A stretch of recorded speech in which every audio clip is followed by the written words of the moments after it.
आप सबका हमारे चैनल BMC जो कि BE का ही एक पार्ट है में स्वागत है। हमारे चैनल से ज़्यादा लाभ लेने के लिए इसे सब्सक्राइब करना ना भूलें और नए वीडियो के नोटिफिकेशंस प्राप्त करने के लिए बेल आइकन दबाना भी ना भूलें। आज हम rational numbers and their revisiting of decimal expansions यानी परिमेय संख्याओं और उनके दशमलव प्रसारों का पुनर्भ्रमण करेंगे।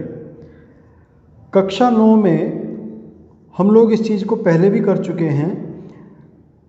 हमने जो है परिमेय संख्याओं को दो प्रकारों में विभाजित किया था कक्षा 9 में। एक परिमेय संख्याएं, रेशनल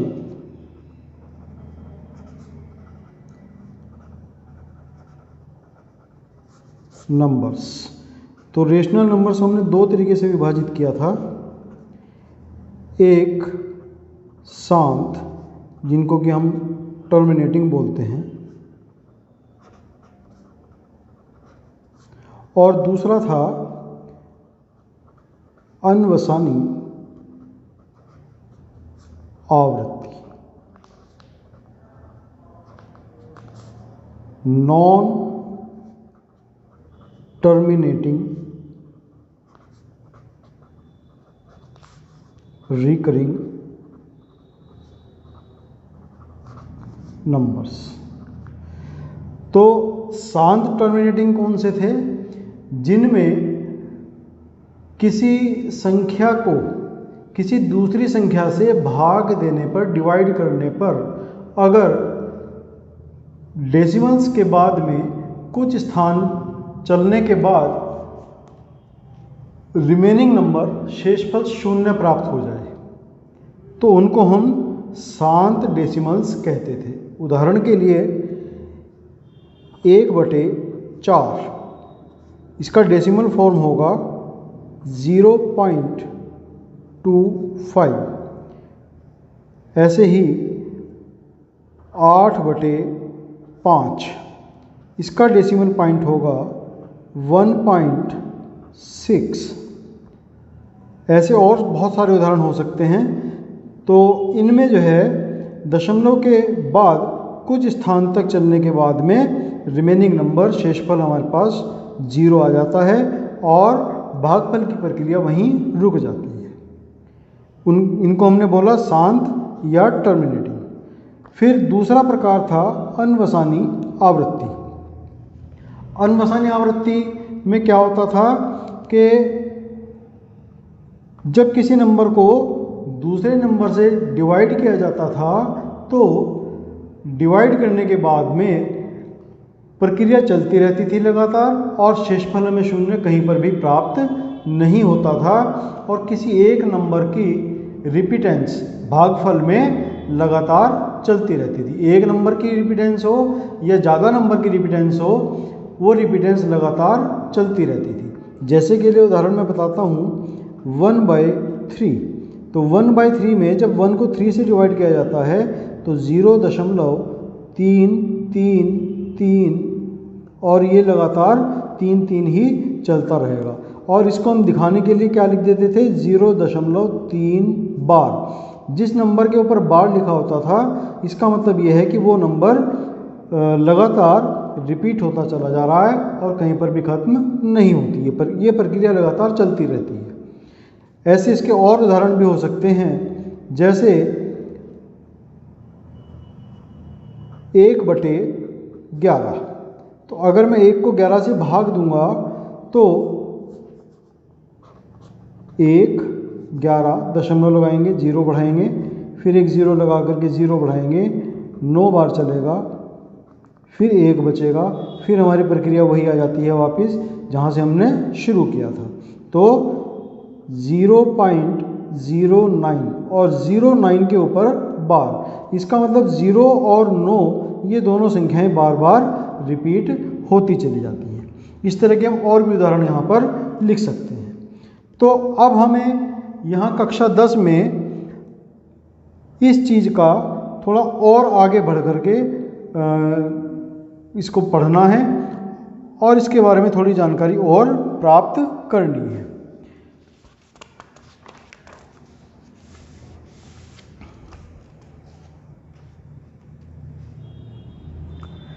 तो सबसे पहले यहाँ पर एक थ्योरम है। थ्योरम क्या कहती है वो,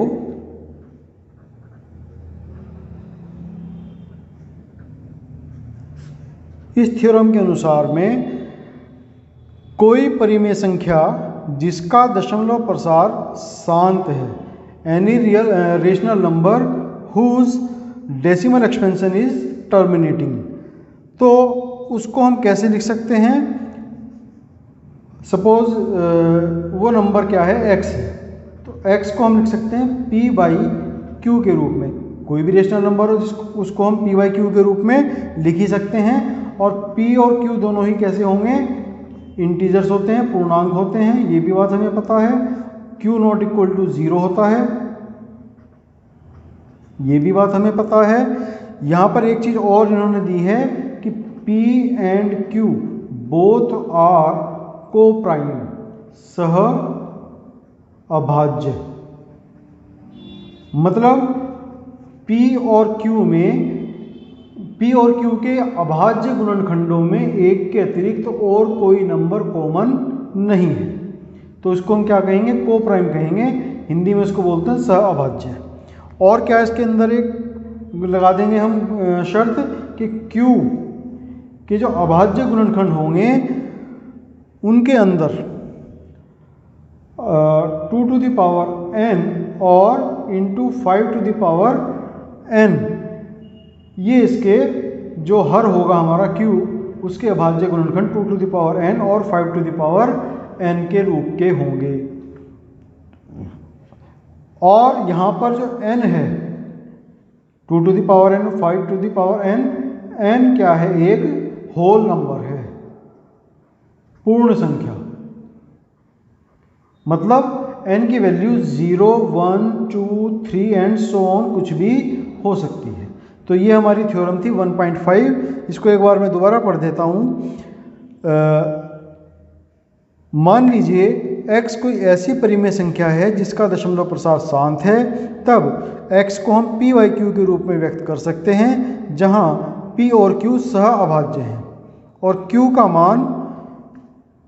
q का अभाज्य गुणनखंड 2 to the power n into 5 to the power n के रूप का है, जहाँ n और m कोई ऋणोत्तर पूर्णांक है। ऋणोत्तर पूर्णांक मतलब n की वैल्यू ऋण संख्या नहीं होगी बल्कि 0 या उससे ऊपर की कोई संख्या होगी, जिसको कि हम पूर्ण संख्याओं का समूह भी कहते हैं। अब इस चीज़ को हम समझेंगे जरा कि यहाँ पर ये सब चीज़ें क्यों लिखी हैं इसमें।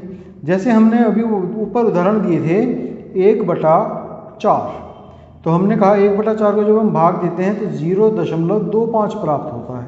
अब यहाँ हम हर में देखें 1/4 मतलब 1/2 की घात 2, और इसको मैं लिख सकता हूँ 5 की घात 0। क्यों? क्योंकि किसी भी नंबर की अगर पावर 0 हो जाए,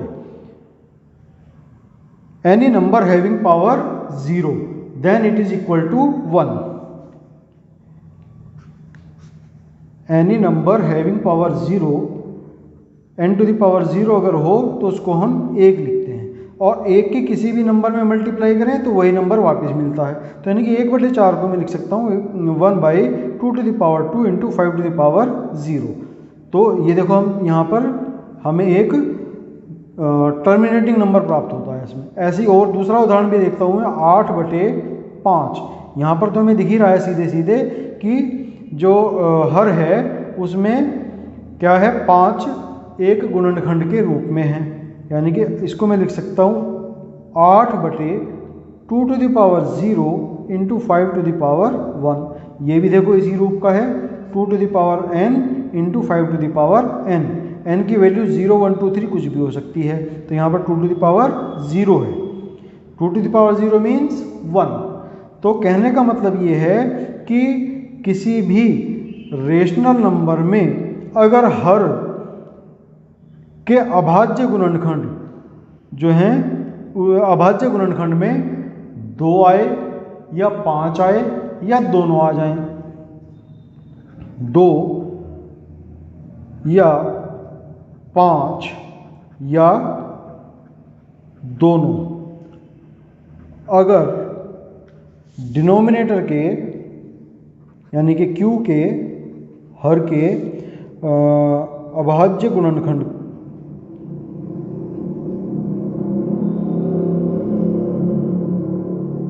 होंगे तब वह परिमेय संख्या, वह रेशनल नंबर शांत होगी। शांत मतलब टर्मिनेटिंग।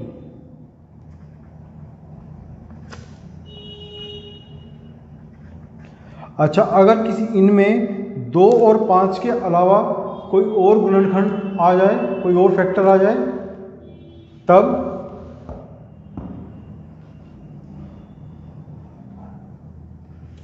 चलो इसका भी उदाहरण देख लेते हैं। जैसे हमने 1/3 लिया, तो यहाँ पर इसके गुणनखंड करेंगे तो 1/3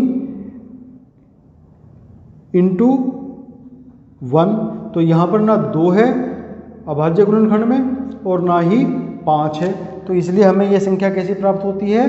नॉन टर्मिनेटिंग रिकरिंग नंबर, अनवसानी आवृत्ति प्राप्त होती है। और उदाहरण देख लेते हैं। 10/7, तो 10/7 को हम देखते हैं। चलो 10 को भाग करते हैं 7 से।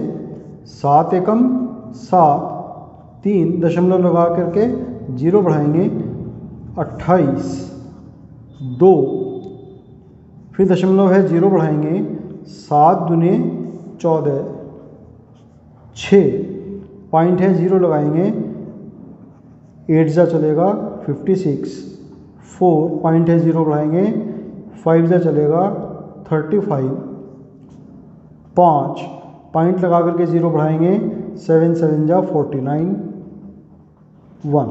यहाँ से फिर हमारा वही पहले वाला प्रोसेस स्टार्ट हो जाएगा।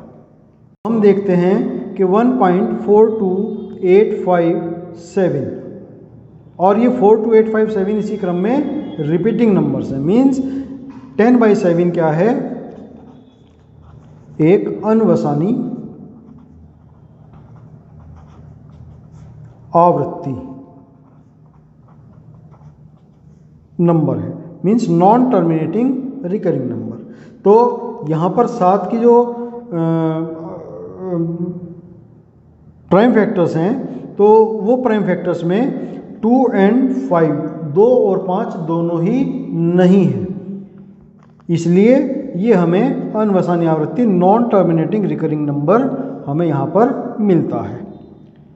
ठीक है, अब कुछ और उदाहरण देखते हैं। 20/14, 20/14। अब इसको हम देखते हैं भाग करके। यहाँ पे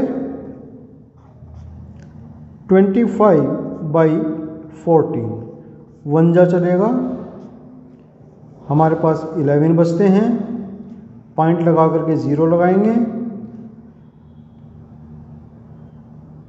7 बार चलेगा 98, 12 बचते हैं, 0 लगाएंगे, 8 बार चलेगा 112, 8 बचते हैं, पॉइंट लगा करके फिर 0 लगाते हैं। ये नंबर मैं यहाँ लिख लेता हूँ 1.78। अब चलेंगे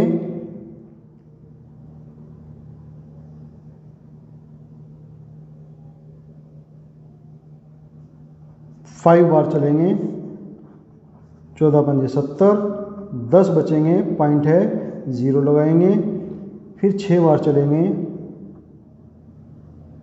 7 बार 98, 2 बचे, पॉइंट है 0 लगाएंगे, 1,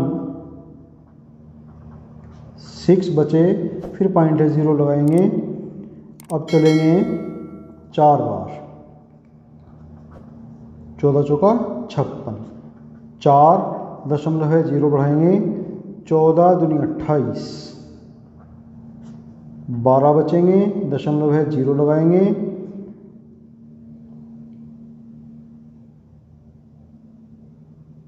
8 बार चलेंगे।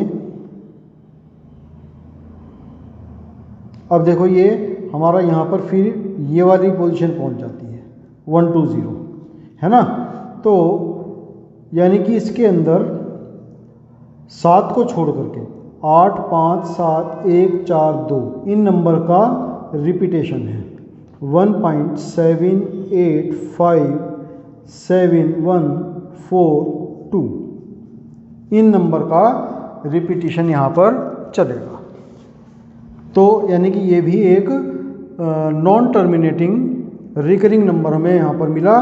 तो इसके अगर हम फैक्टर्स करें तो 25/2 × 7, यहाँ पर 2 है, 5 भी है, लेकिन साथ में 7 भी आ रही है। तो 2 और 5 के अलावा अगर कोई भी नंबर होगा, कोई और नंबर होगा, तो फिर हमें एक अनवसानी आवृत्ति नॉन टर्मिनेटिंग रिकरिंग नंबर मिलेगा। अगर हर में केवल 2 है गुणनखंड में या 5 आता है, तब हमें एक शांत संख्या प्राप्त होगी। Exercise 1.4 question number 1 first part. यहाँ हमें बताना है बिना लंबी विभाजन प्रक्रिया किए, यानी कि हमें यहाँ पर डिवाइड नहीं करना है सिंपल तरीके से, हमें बताना है कि ये निम्न जो परिमेय संख्याएं हैं दशमलव प्रसार उनके शांत हैं या अशांत आवृत्ति हैं। Without any division method, long division method, we have to tell that the number rational numbers given are terminating और नॉन टर्मिनेटिंग। तो फर्स्ट क्वेश्चन है 13/3125। तो यहाँ पर हमें इसको डिवाइड नहीं करना है सिंपल, जैसे हम पहले डिवाइड किया करते थे। यहाँ पर हमें केवल जो इसका डिनोमिनेटर है 300/125, इसके प्राइम फैक्टराइजेशन इसका हमें करना है। प्राइम फैक्टर से हम इसके फाइंड आउट करेंगे और उसके आधार पर हम फिर इसका पता करेंगे। तो ये 5 से डिवाइड हो जाता है, फिर 5 से डिवाइड हो जाता है, फिर 5 से डिवाइड हो जाएगा, फिर 5 से डिवाइड हो जाएगा और फिर 5 से डिवाइड। तो ये हमारा किस फॉर्म में, कितनी बार 5 आया है इसमें, 1, 2, 3, 4, 5, 5⁵, और इसको मैं लिख सकता हूँ मल्टीप्लाई 2⁻0। इसमें जो प्राइम फैक्टर्स हमें मिले उसके अंदर 2⁻n 5⁻n के फॉर्म के हैं। तो इसका मतलब ये क्या हो गया हमारा,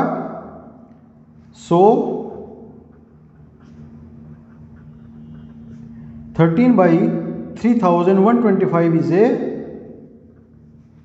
टर्मिनेटिंग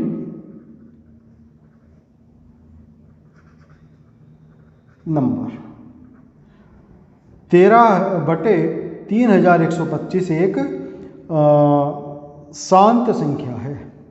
सेकंड क्वेश्चन इसका सेकंड पार्ट है 17/8। यहाँ पर भी हमें डिवाइड नहीं करना है, तो क्या करेंगे, 8 के प्राइम फैक्टर्स करेंगे, इसके अभाज्य गुणनखंड हम लिखेंगे। तो 17/2⁻3, यहाँ पर हम लिख सकते हैं 5⁻0।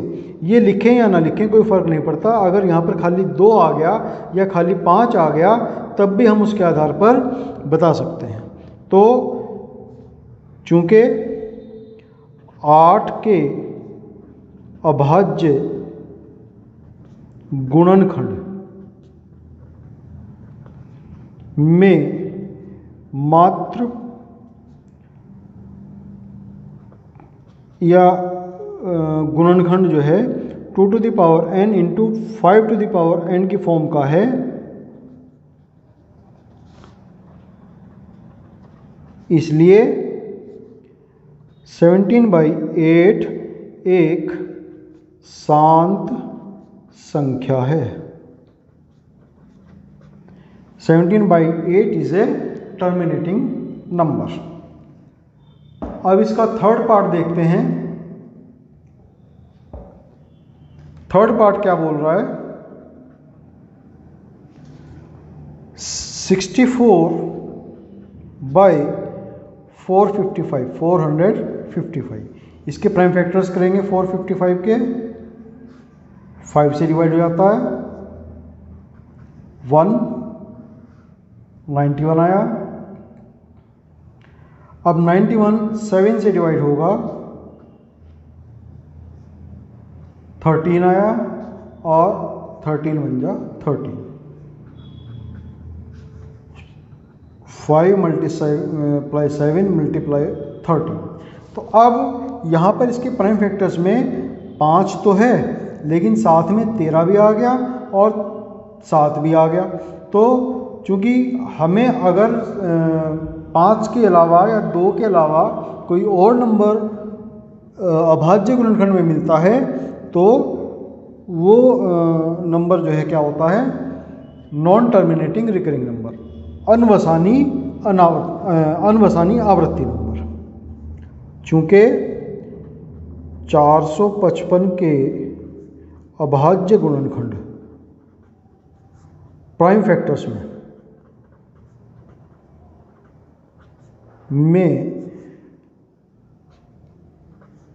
5 के अतिरिक्त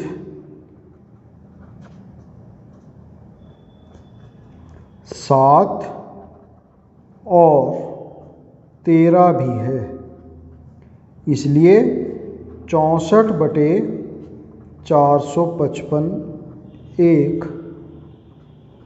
अनवसानी आवृत्ति संख्या है। Because 455 the denominator of 64/455 have in their prime factors 7 and 13 with 5, so it is a non-terminating recurring number. Fourth part, 15/1600। तो 15/1600 के हम प्राइम फैक्टर्स करेंगे तो 1600 के प्राइम फैक्टर्स आ जाएंगे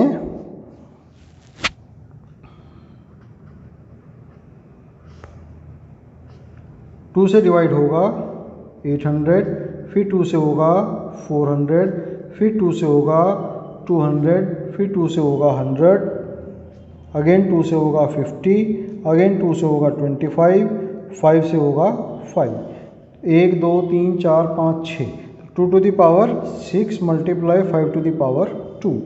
तो यहाँ पर इसका जो हर है वो किस फॉर्म का है? 2 to the power n and 5 to the power n। So 15/1600 is a terminating number, शांत संख्या है।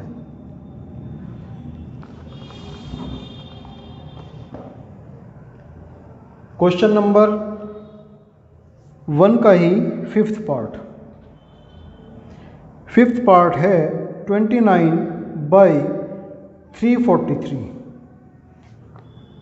29/343 क्या है? 7 to the power 3। तो it is not of the form of 2 to the power n into 5 to the power n.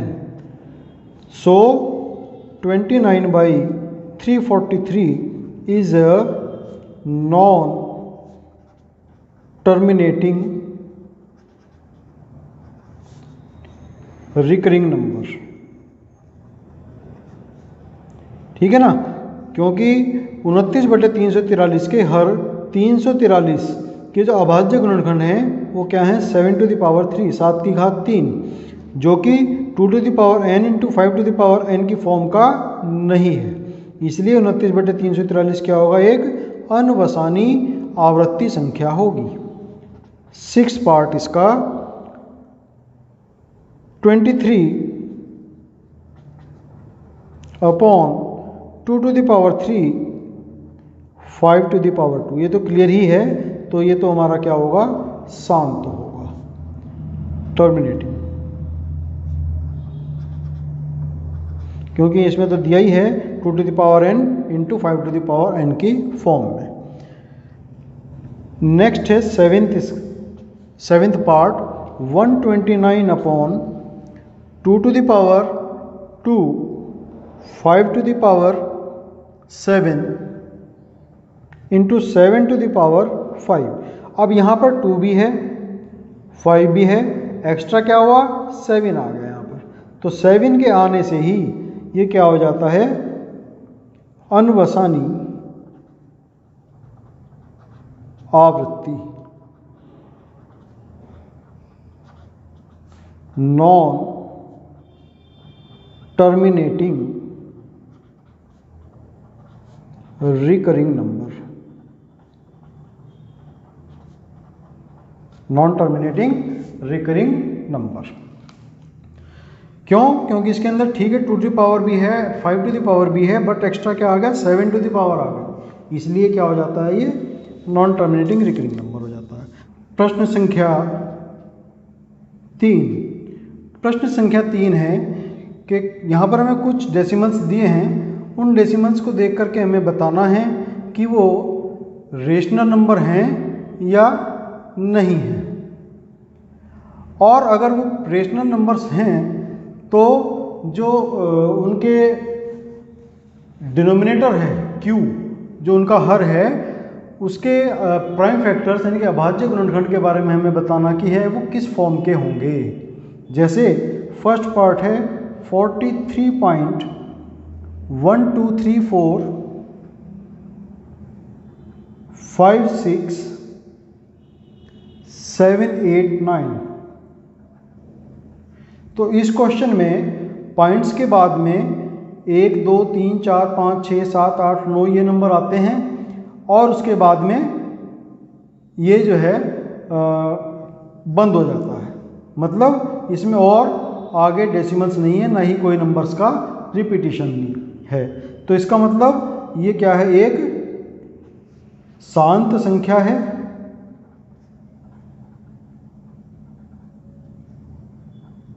Terminating, और इसका जो denominator होगा, जो इसका हर होगा, वो किस फॉर्म का होगा, q जो है किस फॉर्म का होगा, 2 to the power n into 5 to the power n के फॉर्म का होगा। क्योंकि हमने अभी पहले बताया है कि अगर कोई संख्या शांत है तो शांत क्यों है, क्योंकि उसका जो उस रेशनल नंबर का जो डिनोमिनेटर है वो 2 to the power n into 5 to the power n के फॉर्म का है, तभी वो शांत है। सेकंड पार्ट है इसका 0.1201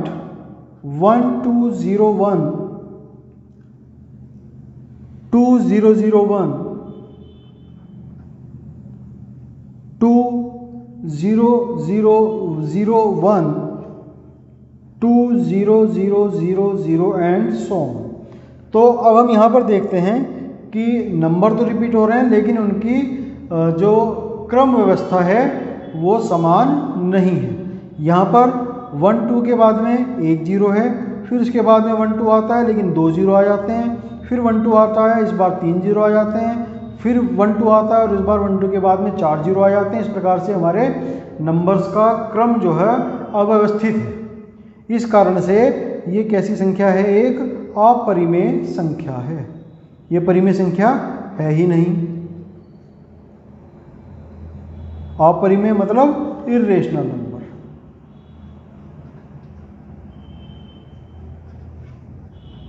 तो इर्रेशनल नंबर अगर है तो हम इसको p/q की फॉर्म में लिख भी नहीं सकते, तो इसलिए इसका q भी नहीं होगा। थर्ड पार्ट में है 43.1234 1 2 3 4 5 6 7 8 9 7 8 9 और इसके ऊपर इन्होंने बार लगा दिया। मतलब ये है कि यही नंबर फिर से रिपीट होंगे। 1 2 3 4 5 6 7 8 9, अगेन 1 2 3 4 5 6 7 8 9, 1 2 3 4 5 6 7 8, ये क्रम जो है लगातार चलता ही रहेगा। इसका मतलब क्या हुआ कि ये जो है एक शांत परिमेय संख्या है। परिमेय संख्या है और परिमेय संख्या में कौन सा भाग है? शांत वाला। ठीक है, यानी कि टर्मिनेटिंग नंबर्स। सबसे पहले तो मैं ये बताना था कि ये परिमेय है कि अपरिमेय है। तो ये परिमेय है, रेशनल नंबर है। फिर इसके बाद में परिमेय में कौन सा दो तरीके परिमेय होते हैं? Terminating, non terminating. तो ये टर्मिनेटिंग नंबर नहीं है, ये है नॉन टर्मिनेटिंग रिकरिंग नंबर। तो नॉन टर्मिनेटिंग रिकरिंग कब होता है? जब डिनोमिनेटर में यानी कि क्यू पार्ट में 2 to the power n into 5 to the power n इसके अलावा भी कोई और संख्या आ जाती है, चाहे 7 आ जाए, चाहे 3 आ जाए, कुछ भी संख्या आ जाए। तो इसका जो क्यू पार्ट होगा, क्यू के अभाज्य गुणनखंड होंगे, उसमें 2, 5 के अलावा कुछ और संख्या भी होगी। 2 और 5 के अलावा अगर कुछ और संख्या भी हमें मिलती है तो वो संख्या तो वो नंबर क्या बन जाता है? नॉन टर्मिनेटिंग रिकरिंग नंबर बन जाता है। तो इसलिए इसके गुणनखंड हर के गुणनखंडों में 2, 5 और इसके अलावा कुछ और अन्य संख्या, चाहे 3 हो, 7 हो, कुछ भी हो, वो हो सकती है। तो आज के लिए इतना ही। यदि आपको मेरा ये लेक्चर पसंद आया हो तो कृपया इसे लाइक करें और अधिक से अधिक शेयर करें, जिससे ज़्यादा से ज़्यादा स्टूडेंट्स इसका लाभ उठा सकें। धन्यवाद। आपका दिन शुभ हो।